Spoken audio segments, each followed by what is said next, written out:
आज हम लोग सवाल को सॉल्व करेंगे जो कि इनवर्स प्रपोर्शन से जुड़ा हुआ होगा, यानी कि इनवर्स प्रपोर्शन से रिलेटेड सवालों को आज हम लोग सॉल्व करेंगे और यहीं पे इसी क्लास के साथ हम लोग इस चैप्टर को पूरी तरीके से खत्म कर देंगे। ठीक है, चलिए मेरे हिसाब से इस क्लास से मेरे हिसाब से ये चैप्टर खत्म हो जाएगा। इसके बाद जब आप अपने बुक के सवालों को बनाएंगे उसके बाद उसमें कोई डाउट होगा तो आप एक बार आके पूछ लीजिएगा और ऑनलाइन वाले बच्चे आप एक बार कमेंट कर लीजिएगा। ठीक है, देखिए हमारे पास आज 4 सवाल है जो कि इनवर्स प्रपोर्शन से ही रिलेटेड है। इन चारों को हम लोग बनाने की कोशिश करेंगे। चलिए, इनवर्स प्रपोर्शन के सवालों को बनाने से पहले हम लोग इसके फॉर्मूले के बारे में जान लेते हैं, जो कि हमने सबसे पहले वाले क्लास में ही आपको बताया था। क्या फॉर्मूला था, चलिए एक बार फटाफट हम लोग यहाँ पे लिख लेते हैं। फॉर्मूला कुछ इस प्रकार से था, x1 y1 x1, हाँ एक मिनट, हाँ यही तो था। उसके बाद फिर इंटू था सॉरी इज इक्वल टू था, सॉरी x2 y2, उसके बाद x3 y3, उसके बाद और ये हमारा आगे बढ़ता जा सकता है ना, इसका कोई लिमिट नहीं है। जितना डाटा आपके पास होगा उतना वो आगे बढ़ेगा। इसका मतलब ये हो गया कि यदि ये हमारा x1 है ये और ये y1 है तो इन दोनों को मल्टीप्लाई करो। मल्टीप्लाई करने के बाद देखो कि इन दोनों के बराबर है कि नहीं, फिर इनको मल्टीप्लाई करो, देखो इनके बराबर है कि नहीं। यदि सबके सब आपस में बराबर निकल गए, सबका सब बराबर आपस में निकल गया, इसका मतलब वो इनवर्स प्रपोर्शन का है, एग्जाम्पल है। ठीक है, देखो इनवर्स प्रपोर्शन और डायरेक्ट प्रपोर्शन में बस फर्क ये है फॉर्मूला में, इसमें हम लोग मल्टीप्लाई करते हैं, उसमें डिवाइड करते हैं, बस फर्क तो इतना ही है। चलिए अब देखा जाए, हमारे पास यहाँ पे टेबल है 2 को दिया हुआ। इस टेबल को बनाना है, सॉल्व करना है और हमको ये बताना है कि बताइए कि ये और ये दोनों जो है डायरेक्ट वाला है या इनवर्स वाला है ना, सॉरी डायरेक्ट वाला नहीं, इनवर्स वाला है कि नहीं है, इसी के बारे में हम लोग आज बात करेंगे। चलिए देखा जाए, लिखा हुआ है आपके पास, टेबल यहाँ पे दिया हुआ है, तो आपका फॉर्मूला क्या कहता है, फॉर्मूला तो आपका यही कहता है ना। चलिए आगे देखिए, ये x1 है, ये y1 है, ये x2 है, ये y2, ये x3 और ये y3, x4 y4, x5 y5, सबको आपस में मल्टीप्लाई करेंगे और यदि बराबर निकल गया तो हमारा वो डायरेक्ट इनवर्स प्रोपोर्शन का एग्जाम्पल होगा, है ना। चलिए कैसे बनाते हैं जरा देखिए ध्यान से। सबसे पहले आप इन दोनों को मल्टीप्लाई कर लो, है ना। 6 इंटू 24 कितना आ जाएगा, 144, हाँ 144 आ गया। ठीक है, चलो एक को हमने मल्टीप्लाई किया 144 आया, इन दोनों को मल्टीप्लाई करो अब। 3 इंटू 48 को कितना आएगा, 144 ही आएगा। इनको ही मल्टीप्लाई करोगे आप 144 ही आएगा, है ना। उसके बाद फिर इनको भी आप मल्टीप्लाई करोगे 144 ही आएगा। उसके बाद इसको भी आप मल्टीप्लाई करोगे 144 ही आएगा। मतलब आप यहाँ पे क्या देख रहे हैं कि सबको हमने मल्टीप्लाई किया तो आंसर आपका सेम आया, यानी कि ये इन दोनों को मल्टीप्लाई किए इसके बराबर आ गया, इन दोनों को मल्टीप्लाई किए इसके बराबर आ गया, इन दोनों को मल्टीप्लाई कर दिया इसके बराबर आ गया, यानी कि सबको मल्टीप्लाई करने पे देख रहे हैं हम लोग बराबर आंसर आ रहा है 144 है ना। तो क्या ये हमारा इस चीज को सेटिस्फाई कर रहा है कि नहीं कर रहा है, बिल्कुल कर रहा है। तो आप यहाँ पे एक लाइन में लिख दीजिएगा कि hence it is a inverse proportion, हो गया। ठीक है, तो ये हमारा हो गया, क्यों, क्योंकि सबका आंसर सेम आ रहा है। चलिए कोई डाउट है इसमें, आगे बढ़ते हैं फिर। हाँ, इसको इतना लिखने के बाद सेकंड नंबर देख लीजिए, यहाँ पे आप एक लाइन लिख दीजिएगा, ठीक है, hence it is an inverse proportion. Second वाला देखिए, सेकंड वाले को सॉल्व करते हैं। 9 इंटू 4 कीजिए कितना आएगा, 36 आएगा। 12 इंटू 3 कीजिए 36 आएगा। उसके बाद इसको कीजिए 6 इंटू 8 को 48, 2 इंटू 18 को कीजिए 36 आएगा। उसके बाद 1 इंटू 36 को कीजिए 36 आएगा। क्या इसमें हर रिजल्ट आपस में बराबर है क्या, बराबर नहीं है, बराबर नहीं है। तो क्या ये आपका इनवर्स प्रपोर्शन का एग्जाम्पल है? बिल्कुल भी नहीं है। यदि सब एक जैसा आ जाता, एक जैसा यहाँ पे आया, इसका मतलब यो इस प्रकार के फॉर्म में है, और यदि एक प्रकार का नहीं आ पाया मतलब ये इस फॉर्म में नहीं है, और नहीं है इसका मतलब ये हो गया कि ये डायरेक्ट इनवर्स प्रपोर्शन नहीं है। तो आप यहाँ पे नीचे में लिख दीजिएगा hence it is not an inverse proportion. तो ये वाला था और ये वाला नहीं है, सिंपल सी बात खत्म। ठीक है, बस आपको ध्यान में ये रखना है कि ये इनवर्स प्रपोर्शन जो है ना इस फॉर्मूले पे काम करता है। ठीक है, चलिए आगे बढ़ते हैं फिर। सवाल नंबर 2 देखिए, लिखा हुआ है if X and Y are inversely proportional. X और वाई कहाँ है? एक्स और वाई यहाँ पे है। तो सवाल आपसे पहले ही कह दिया कि ये जो टेबल है ना वो किस फॉर्म में है? इनवर्सली प्रोपोर्शनल में है, यानी कि इनवर्स प्रोपोर्शन का है ये टेबल, आपको पहले ही कह दिया है। ठीक है, find the values of x1, x2, y1 and y2 in the table given below. तो पहले ही कह दिया कि ये जो है आपका इनवर्स प्रोपोर्शन का एग्जाम्पल है, टाइप है। तो अब जो है आपको इसमें x1, x2, y1 और y2 का वैल्यू निकाल के बताना है। चलिए हम लोग यहाँ पे एक काम कर सकते हैं, पहले हम लोग ना, चलिए अब आप मेरे बात को ध्यान से सुनिएगा। हमको मालूम है कि इसमें सबको मल्टीप्लाई करना पड़ता है ना। तो इन दोनों को मल्टीप्लाई करेंगे, जो वैल्यू आ गया वो किसके बराबर होना चाहिए? इन दोनों के बराबर होना चाहिए। तो हमको पहले ना y1 निकाल लेना चाहिए। क्यों मालूम है? क्योंकि हमारे पास 1 2 3 गो चीज़ है, तो 3 गो है तो चौथा निकल जाएगा, है ना।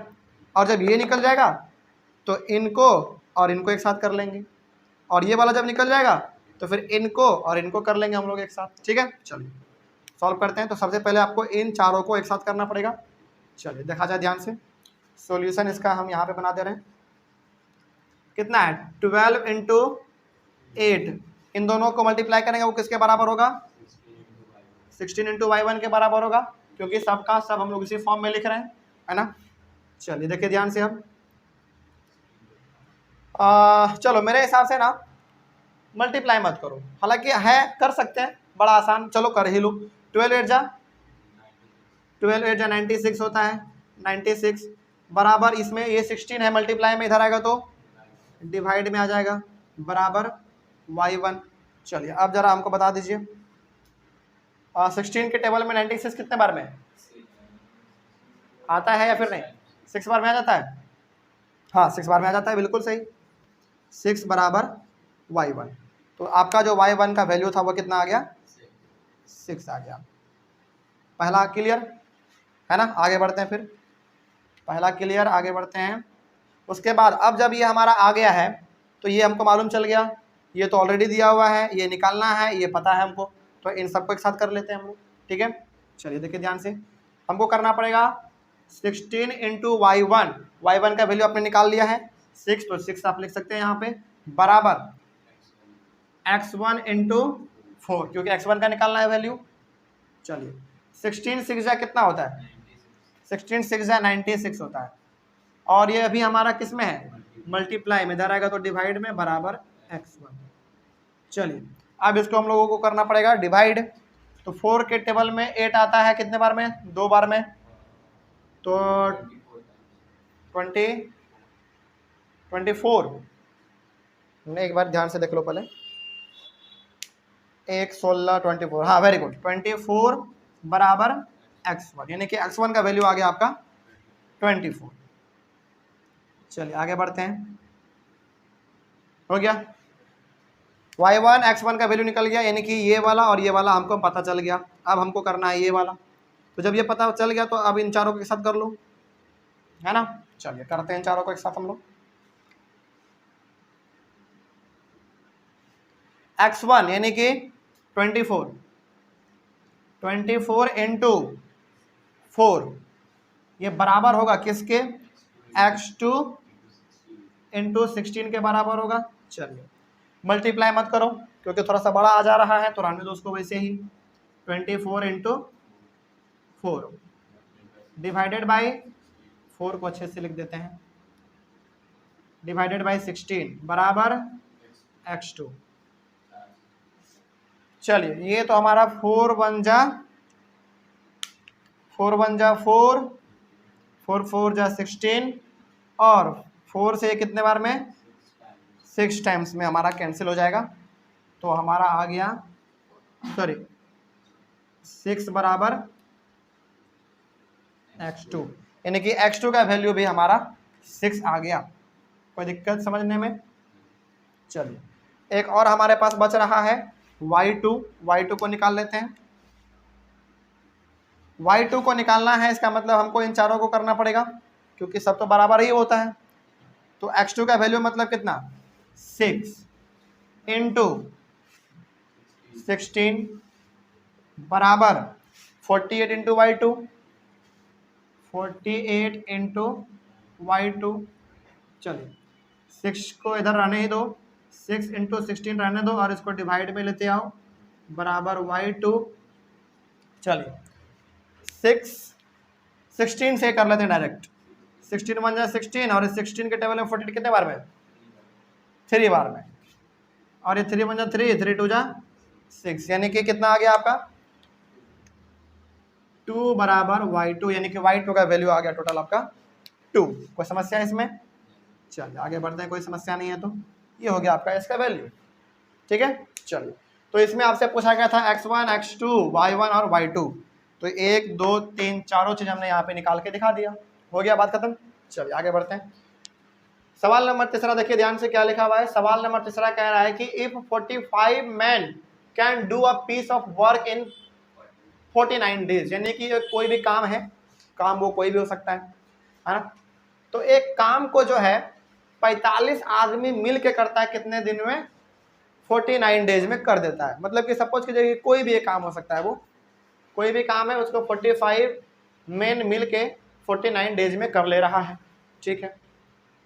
तो बताइए कि how many days will 35 man do it. तो बताइए कि 35 आदमी जब काम करेगा तो कितना उसको दिन लगेगा। तो आपको मालूम है चाहे डायरेक्ट प्रोपोर्शन का सवाल हो चाहे इनवर्स प्रोपोर्शन का सवाल हो, आपको पहले टेबल क्रिएट करना पड़ेगा, है ना। टेबल क्रिएट कर लीजिए आप पहले। चलिए टेबल आप क्रिएट कीजिएगा तो ऊपर में आप पहले लिख दीजिए मैन, नंबर ऑफ मैन कर लो, नंबर ऑफ मैन, और नीचे में कर लो number of days, number of days. चलिए टेबल क्रिएट करते हैं हम लोग, देखिए ध्यान से। नंबर ऑफ मैन, पहले बार में कितने आदमी काम करने के लिए लग रहे हैं, 45 आदमी काम में लग रहे हैं। तो वो कितने दिन में काम कंप्लीट कर दे रहा है, 49 डेज में काम कंप्लीट कर दे रहा है। उसके बाद कितना आदमी हमको लगाना है दोबारा काम में, 35 आदमी हमको लगा देना है, 35 आदमी हमको उसमें लगा देना है। तो 35 आदमी काम करेगा तो कितने दिन लगेंगे वही तो हमको निकालना है ना। तो आपको मालूम है कि आपको हमको क्या लिखना चाहिए, y1 आप इसको मान लो, क्योंकि ऊपर वाला होता है हमारा x और नीचे वाला होता है y, जैसे कि आपने यहाँ पे देखा, यहाँ पे देखा, यहाँ पे देखा, है ना। चलिए तो हमको बेसिकली ये चीज़ निकालना है। इतना देखने के साथ ही हमको मालूम चल गया कि इन दोनों को मल्टीप्लाई करो और बराबर कर दो इन दोनों को मल्टीप्लाई करके, सिंपल सी बात है ना। चलिए तो अब आपको यहाँ पे करना क्या है, 45 इंटू 49 बराबर 35 इंटू y1। मल्टीप्लाई मत कीजिए नहीं तो फिर फंस जाइएगा, इसको ऐसे ही रहने दो और 35 नीचे लेके आ जाओ, है ना। चलिए अब हम लोग 5 से इसको कैंसिल कर सकते हैं। हाँ ये 45 हमारा 5 से कटेगा 9 बार में, और ये 7 बार में, और ये 7 एक बार में, और ये 7 बार में, यानी कि 9 7 जा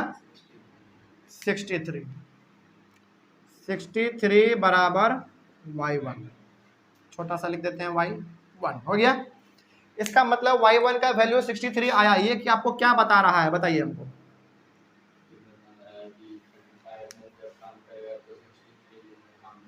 हाँ बिल्कुल सही बात है। ये हमको 63 जो यहाँ पे आया है ये बता रहा है कि देखो भाई जब 45 आदमी काम कर रहा था तो उसको दिन लग रहा था टोटल 49 डेज, लेकिन जब 35 आदमी काम करेगा तो कितना दिन लगेगा, 63 डेज लगेंगे। क्यों ऐसा हुआ, क्योंकि देखो आदमी आपका क्या हो गया, घट गया, तो टाइम तो ज़्यादा लगेगा। आदमी घट गया मतलब कि काम धीरे हो रहा है, तो इसीलिए आपको दिन ज़्यादा लगेगा उस काम को कंप्लीट करने में, ठीक है। तो ये हो गया आपका आंसर। आगे सवाल नंबर 4 देख लीजिए, बड़ा सिंपल सब है। 6 pipes can fill a tank in 1 hour 24 minutes, यानी कि 6 पाइप मिल के एक टंकी को 1 घंटे 24 मिनट में भर देता है पूरी तरीके से, ठीक है। How long will it take to fill the tank if 7 pipes of the same type are used. तो बताओ कि 7 पाइप मिल के कितने देर में उस टंकी को भरेगा। इसके लिए भी आपको टेबल पहले क्रिएट करना पड़ेगा, है ना। चलिए तो आप पहले टेबल क्रिएट कर लीजिए। ये था इसका सॉल्यूशन हो रहा है, ठीक है। चलिए देखिए इसका सॉल्यूशन देखिए। चलिए ऊपर में आप क्या लिख दीजिए, नंबर ऑफ पाइप्स, ऊपर में लिख दो आप नंबर ऑफ पाइप्स, और आप नीचे में लिख दीजिए time taken, basically time taken, time taken. और ये टाइम आपका किस में है, देखिए 1 hour 24 minute है, घंटे में भी है और मिनट में भी है। मिनट में कर लेंगे हम लोग, है ना, अभी कर लेते हैं कन्वर्ट, लेकिन अभी हमको यहाँ पे लिखना पड़ेगा टाइम किस में, इन मिनट में दिया हुआ है, ठीक है। चलिए देखिए जरा ध्यान से, चलो पहले टाइम को हम लोग कन्वर्ट कर लेते हैं। देखिए 1 घंटे में कितने मिनट, 60 मिनट, और 24 मिनट और दिया हुआ है, तो 60 और 24 कितना हो गया, 84 मिनट हो गए, ठीक है। चलिए तो 6 पाइप पहले काम कर रहा था ना, तो 6 को आप यहाँ पे लिख दो नंबर ऑफ पाइप वाले में। और जब 6 पाइप काम कर रहा था तो कितना समय लग रहा था उसको, 84 मिनट्स उसको भरने में टंकी लग रहे थे। उसके बाद अब कितने पाइप काम करेंगे, 7 पाइप्स काम करेंगे, तो कितना उसको समय लगेगा, y1 लगेगा। हो गया दिक्कत, कोई एक दिक्कत होगा तो पूछना है, ठीक है। y1 का मतलब क्या है, हमको ये पता करना है कि देखो भाई 6 पाइप जब काम कर रहे थे, यानी कि 6 पाइप जब पानी भर रहा था ना, तो वो 84 मिनट्स में भर जा रहा था। अब तो अब ये बताओ कि 7 पाइप जब काम करेगा एक साथ तो कितने मिनट में टंकी को भरेगा, वही हमको निकालना है ना। चलिए निकालते हैं, इसको कहाँ पे लिख दें, चलो यहीं पे अभी अब हमारे पास जगह है। देखिए ध्यान से, तो आपको करना यहाँ पे बेसिकली है कि 6 × 84 बराबर 7 × y1, और मल्टीप्लाई तो बिल्कुल भी मत करना है, करना ही नहीं है मल्टीप्लाई। 6 × 84 रहने दीजिए, डिवाइडेड बाई 7 बराबर y1। हाँ 7 से 84 कितने बार में, हाँ 12 टाइम्स हो गया। चलिए आगे बढ़ते हैं, फिर इसको अभी आप लिख दो क्योंकि जगह नहीं है नीचे। तो 12 × 6 कितना, 72 बराबर y1 हो गया। तो यहाँ पे जो y1 का वैल्यू आया, ये आपको क्या बता रहा है कि 7 पाइप मिलके 72 मिनट यानी कि 72 मिनट में उस टंकी को भर देगा। तो अब जरा देखिए यहाँ पे हमने 6 पाइप लगाया तो 84 मिनट्स लग रहे थे, लेकिन जैसे हमने पाइप का नंबर बढ़ा दिया तो समय क्या लग गया, आपको कम लग गया। ऑब्वियस सी बात है कि एक पाइप अपने बढ़ा दिया तो समय कम लगेगा, वो जल्दी भर देगा, है ना। तो ये था आपका, कोई समस्या इसमें नहीं ना। चलिए तो इसी सवाल के साथ और इसी क्लास के साथ हमारा जो है ये chapter direct and inverse proportion पूरी तरीके से मेरे तरफ से खत्म होता है। और आप लोग जब सवालों को सॉल्व करेंगे अपने बुक के, उसमें कोई डाउट आएगा, बिल्कुल डाउट आएगा, तो आप एक बार कमेंट कर लीजिएगा और आप लोग सवाल आके क्लास में पूछ लीजिएगा, ठीक है। चलिए ऑनलाइन वाले बच्चे पहले आप एक बार इसका स्क्रीनशॉट ले लीजिए। स्क्रीनशॉट लेने के बाद हम लोग अपने अगले वाले क्लास में एक नया चैप्टर, बिल्कुल फ्रेश चैप्टर शुरू करेंगे, ठीक है। चलिए, और ये जो था ये है बेसिकली आपका इनवर्स प्रोपोर्शन का फॉर्मूला, ठीक है। फॉर्मूला उतना हार्ड नहीं है, आसान है, इसको आप याद रखिएगा, ठीक है। चलिए मिलते हैं अगले वाले क्लास में। अगले वाले क्लास में हम लोग एक नया चैप्टर शुरू करेंगे। तब तक के लिए thank you very much and have a nice day.